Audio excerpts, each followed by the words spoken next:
Bisa dong, karena veneer pada dasarnya adalah prosedur pelapisan gigi dengan menggunakan bahan porselen atau bahan resin, di mana warna giginya ini dapat disesuaikan dengan warna gigi kita atau dapat dibuat lebih terang atau lebih putih sesuai dengan keinginan pasien.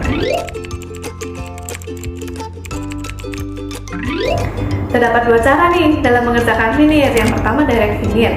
Direct veneer ini dapat dilakukan atau dikerjakan secara langsung dengan menggunakan bahan tambal atau resin komposit, di mana biasanya pada giginya dilakukan pengikisan minimal, terutama pada daerah permukaan yang mengalami kerusakan akan dilakukan pengikisan terlebih dahulu, kemudian dilakukan penambalan dengan menggunakan bahan komposit. Tapi ada kekurangannya nih.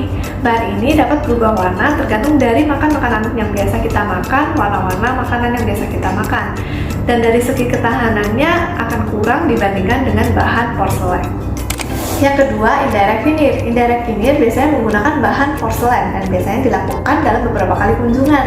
Nah, gigi ini akan dilakukan pengikisan terlebih dahulu, kemudian dilakukan pencetakan, dan hasil cetaknya akan dikirim ke lab.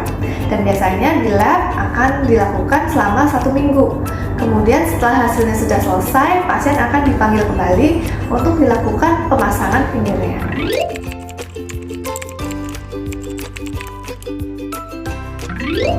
Tergantung keadaan giginya nih. Biasanya direct veneer dapat dilakukan pengikisan yang lebih minimal dibandingkan dengan menggunakan indirect veneer. Nah, pada pasien yang mengalami kerusakan pada permukaan giginya yang lebih banyak, biasanya dapat dilakukan indirect veneer.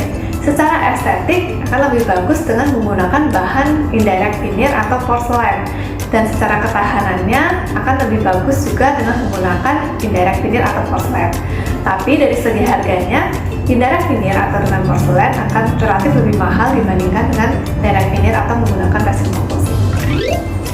Nah, masih bingung nggak mau pakai veneer yang mana? Yuk konsultasikan ke dokter gigi.